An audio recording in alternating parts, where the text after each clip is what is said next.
Hello. I'm gonna go ahead and just wait a few seconds to see if there's anybody that can can kind of sign in into this before I get started.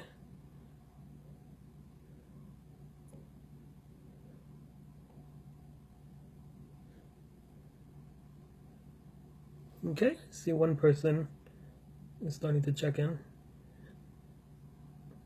I'll probably wait a few more seconds before I get started. Hopefully this is working the way that it's supposed to be, and if it's not, please forgive me because I haven't used Facebook Live, especially not through a group, before. Hi Jorge. All right, great. All right, I see two of my friends. Hi Alfredo as well. Let's see, I'll go ahead and get started. All right, Robert made it too. Perfect. now we have a party. Of course, I'll try to respond to people's comments throughout, so feel free to ask questions whenever you'd like. Otherwise, I'll get started pretty soon. Let's see. Because I also don't want to make it too awkward looking. I have my computer screen right next to me, and I'll be trying to speak through there. Everybody can hear me just fine? I hope so, at least. I guess nobody's complained that there isn't any audio, so it should be fine. All right, I'll go ahead and get started. So today I wanted to talk about staying motivated in language learning, which is probably something that's really important for us as language learners to remember to do. Now, before I really get started, I wanted to first say thank you very much to Jimmy Mello and the Polyglots community, the Polyglots the Community, which is the name of the Facebook group, for extending an invitation to me to talk as part of the Polyglot Congress. If anybody out there wants to present, you are more than welcome to join Polyglots the Community, which is, if you just do the Facebook search, you should be able to find it.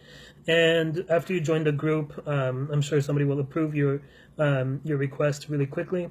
And then afterwards you can go live in the group, and there you can share your own experiences, because I know a lot of people have many different experiences, and I am by no means an expert in this. I just do what works for me, and I'm sure that everybody else has many things that work for them as well. All right, so first things first. Well, I keep on saying first things first. Sorry if I'm repeating that a lot of times. I'm like The Office, where I'm just saying first is this, and then first is that, and then first again, and so maybe that's a little bit too much. Okay. So before I start telling you some of the techniques, I know I promised to tell you a few techniques to stay motivated. The first thing I'll do is demotivate you. I wanted to tell you that there is no shortcut to learning a language. Sorry. I've tried a lot of them. It just doesn't work. People promise many shortcuts and stuff like that, and there just really isn't a 100% foolproof shortcut way of learning a language. Of course, there are some things that work when you put in a lot of work, such as the Fluent in 3 months method, or some of these other things. I remember somebody made a meme recently where it said like, learn German in 3 months, learn Spanish in a month, learn Chinese in 2 weeks, and then learn German instantly, or something like that. We can't have 100% foolproof thing, but what we can do is just try to find some techniques that really get us moving there. All right, so the first technique that I wanted to talk about was that you need to use your strengths when you're learning a language. So everybody is different. I do something different. My mom does something different.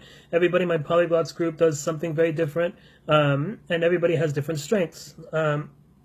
And basically, when you recognize what your strengths are, all right, Robert, Hungarian in 5 years. All right.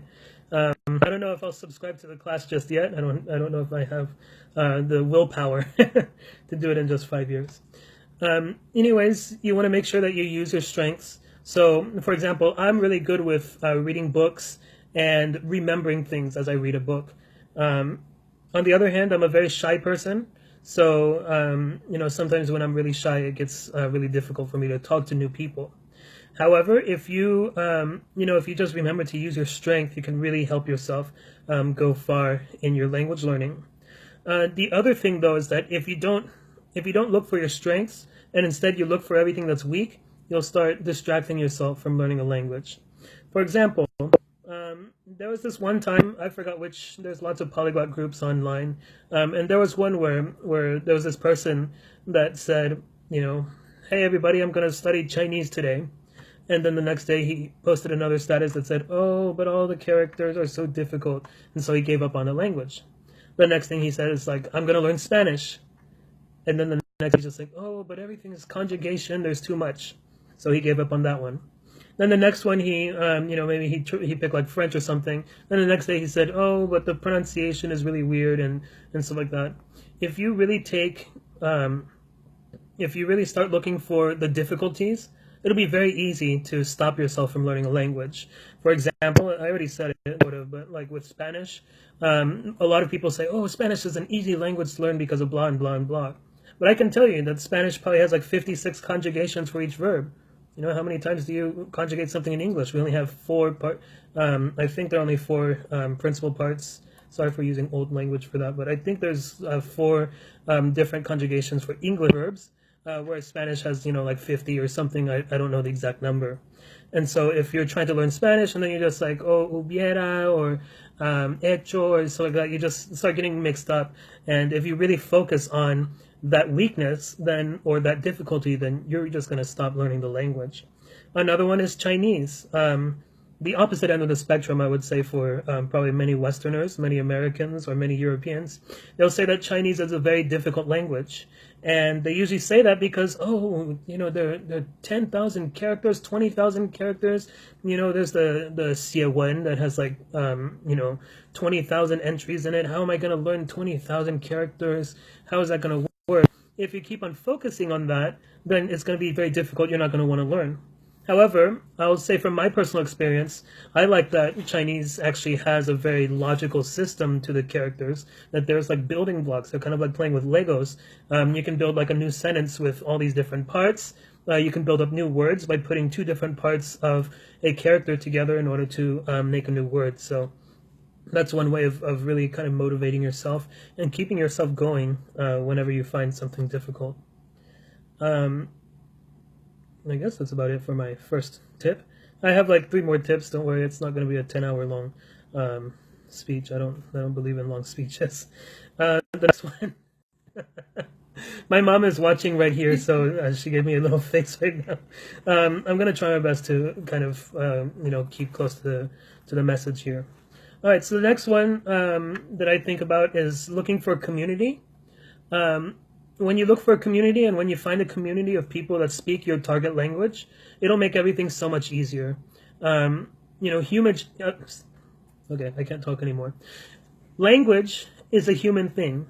Language is something that that we've done, for a very long time.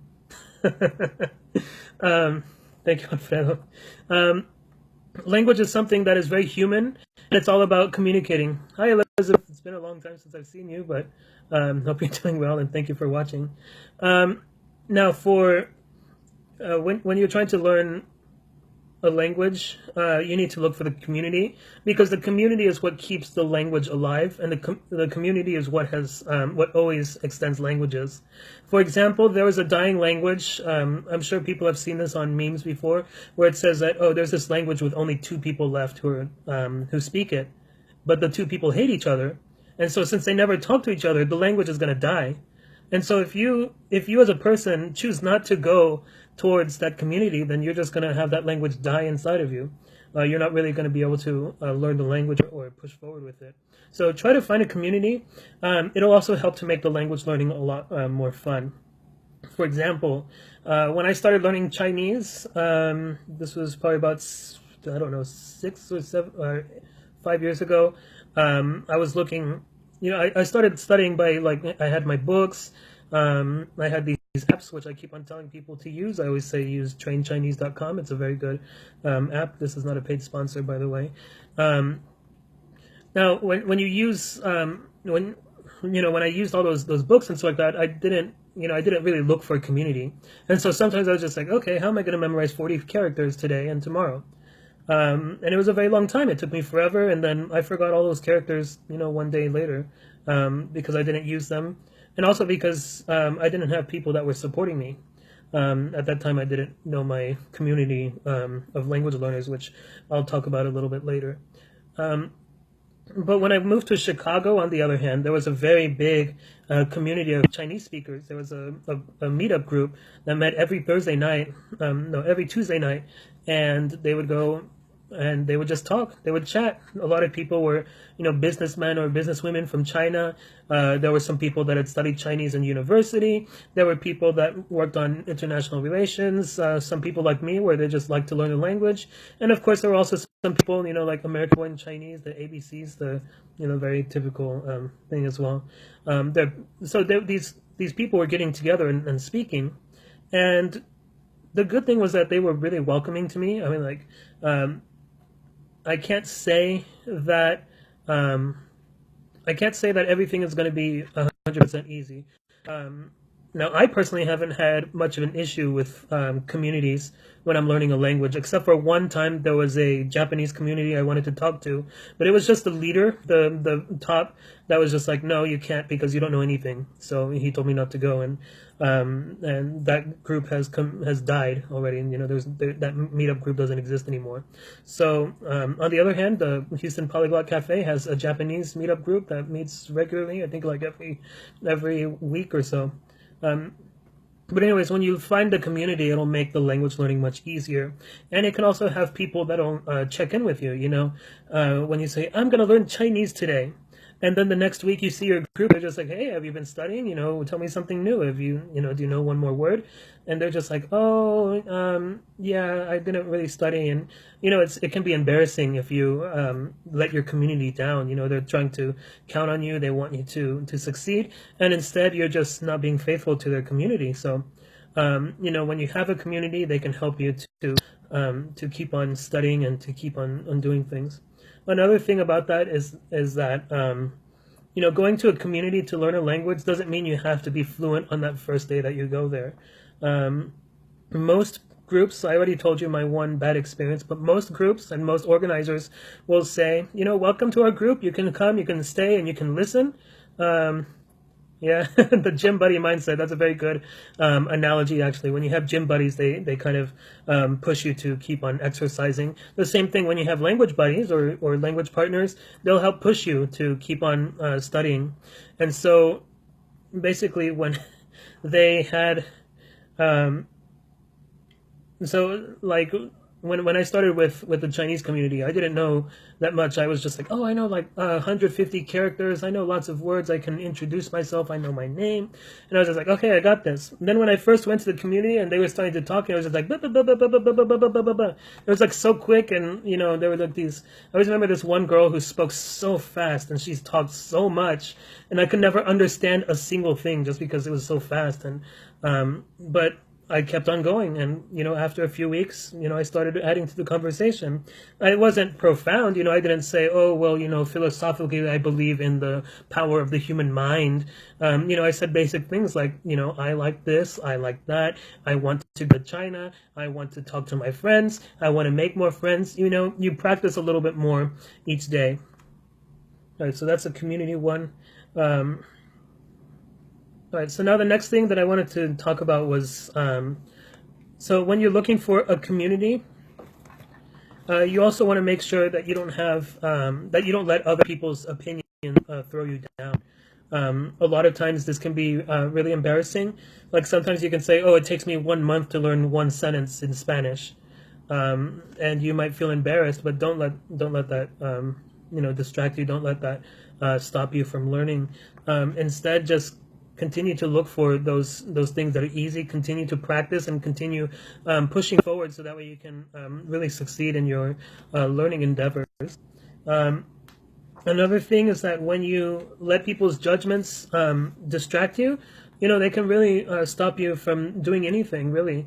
A lot of times when you'll say, like, I want to learn Catalan, for example, I'll say like a less commonly spoken language.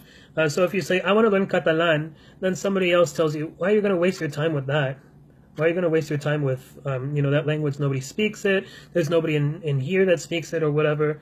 If you just let their opinions get to you, then you're never going to want to learn. It's just going to become difficult. However, you start looking for community. Maybe you find that there's a Catalan community in wherever you live, or maybe you'll find the Facebook group of Catalan learners. I'm sure that there's a Duolingo group on Facebook that does that.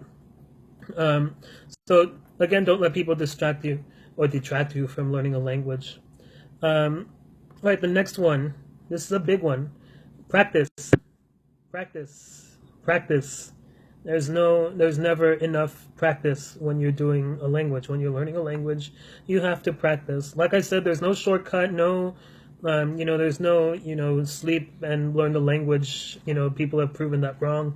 You have to practice. And practicing isn't just going to be, just like, okay, I'm going to say the alphabet every day. Maybe if you're first learning, then yeah, that can help you. But after a while, say that you can have a conversation and just like, okay, I want to practice saying today. You'll just waste your time. I'm a musician. That's my main thing. And so as a result, I'm sure that many of you kind of understand this about musicians. We have to practice. And whenever I'm going to perform, I know how the performance is going to go, like before I even start. Because if I am going to start the music and I'm just like, oh, I don't think I can make it through that one measure, or oh, it didn't work yesterday, it didn't work today, it's just bad, or oh, I never practiced, then you'll be distracting yourself. Then that's how I know that my performance won't be good. However, if I practice to where it's just like, okay, I got this, it's very comfortable, I've played this every day, or it makes sense to me, then it'll be easier. The same thing with language learning. You have to practice your sounds. The very first time that I really, not the first time, the second time, I guess, because it was like 5 years apart. The second time that I went to a French-speaking group, I hadn't practiced speaking. And so that night I was struggling with all the different things. And then the next day, I was just like, why is my throat so sore? And of course it was because I hadn't practiced, prendre or stuff like that. You have that ra over time. It gets easier though. Now, I can say, je vais prendre un taxi or something like that. I can say things a lot easier because I practiced it. And sometimes it can be stupid too. Sometimes you might want to repeat like a few sentences here and there, just to get your mouth going. But after a while, it'll get much easier. And once it's comfortable, then you'll be able to speak more fluently. That's the word fluent. It means that it flows really quickly. It flows like water, and that's the same thing. You want your language to flow that easily. All right, the last one. Which I hope that everybody really takes home, because this is probably the most important part, and I hope this is what everybody does. Make language learning a joy. Make it exciting. Make it a good experience for you. I can't say that I know everybody's situation, but if you can, try to make learning the language a fun project. Try to make something that you enjoy. When you enjoy it, you'll want to do more of it. For example, if you like sugar, you're going to eat a lot of it. If we humans like a lot of fat as well, if you eat fries every day, you're going to want it because it tastes good. It's good. And so the same thing, you want to make sure that your language learning is something that's very good to you. It's just like, okay, I like learning this new character. I like learning this new word. I learned this new phrase. I learned this new story. I met a new person. I'm really excited about things. So try to make language learning a fun thing for you. One thing that's really fun for me is actually that, and I'm really fortunate about this. We have in Houston, Texas, where I live, we have a polyglot group, and so yes, I said sugar.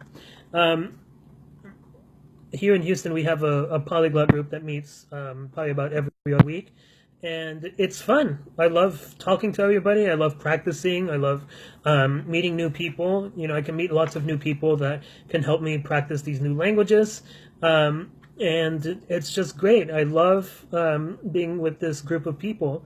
And we all encourage each other. We say, all right, I remember you're learning Portuguese, keep on practicing. Try to get to the next page of your book.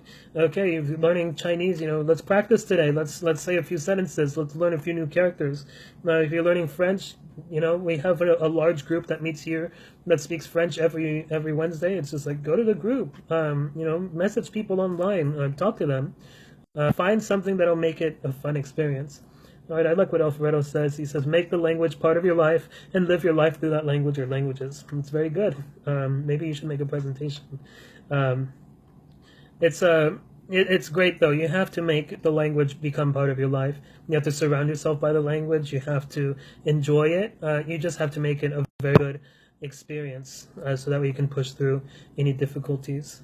I think that my feed is a little bit delayed, so although I would love to talk more or answer any questions, I think that's about it for me, at least for today, at least for this year. So, all right, immerse yourself as much as you can. This helps with memorization and hastens your pronunciation of the words. That's a very good thing as well, Robert. Yeah, don't. That's a very good piece of advice. Always surround yourself by the language and try to make everything much easier for you to learn. I can speak a few phrases in Portuguese because I always listen to Portuguese, Brazilian music. But, I still, if I actually wanted to speak it more, I need to practice more.